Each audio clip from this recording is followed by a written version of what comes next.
Hello and welcome back.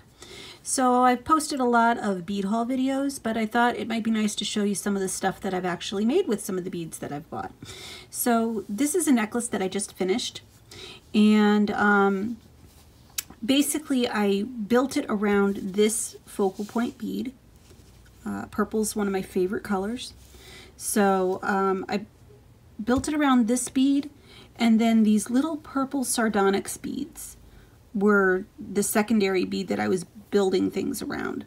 So I wanted to definitely incorporate the Sardonyx beads because it matched the focal beads so well. And then I wanted to play around with color and texture. So the next thing I did is I wanted to make sure that I had a really bright color to offset the purple. And I have these great chartreuse colored beads that are kind of they're a bead chip. You can buy beads as nuggets or chips, and they're not uniform in shape. They kind of give a little bit of a rough and rugged texture to things that you make with them. So I picked out the green because I thought it played off the purple really nice. And then I wanted to ground it with some black, and so this is black obsidian. This cylindrical bead is an obsidian bead, which is a type of gemstone. And I had originally strung the Sardonyx, the obsidian, and the green together without adding the seed beads. And I felt that things looked a little too crowded and a little too chunky, so I wanted to offset all of these beads so that way they could be fully appreciated on their own and as part of the design. So what I did was I found a very light purple seed bead in my stash that picked up the light purple in the Sardonyx and played off of that really nicely, but was smaller than every single bead that I had on here, so that way they all stood out on their own but looked nice as part of the design.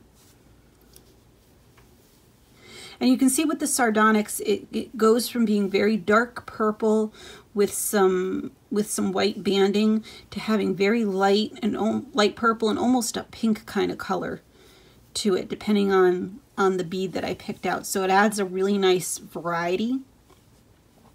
And then for the matching earrings, I had debated whether or not to include the green, and decided that I would just make I would just section out this part of the necklace and turn it into a pair of earrings. So this is just some Sardonyx with the obsidian and some seed beads for the matching earrings, which could also easily be worn on their own with something else, with another piece of jewelry. I've also been making some simple earrings.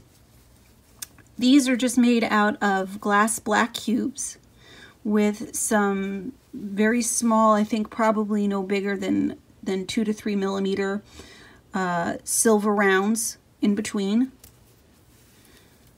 to offset, and your basic fishhook ear wire. And then these were fun.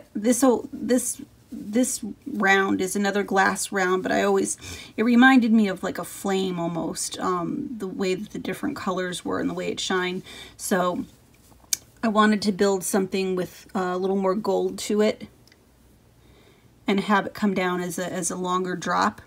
So this is a closed off jump ring. You can't open it up or anything, but you can see it's a little faceted, so it makes things look a little bit fancier than your typical jump ring. And then some nice orange, bright orange seed beads that match the orange in the round. So that's it for today. Check back again soon.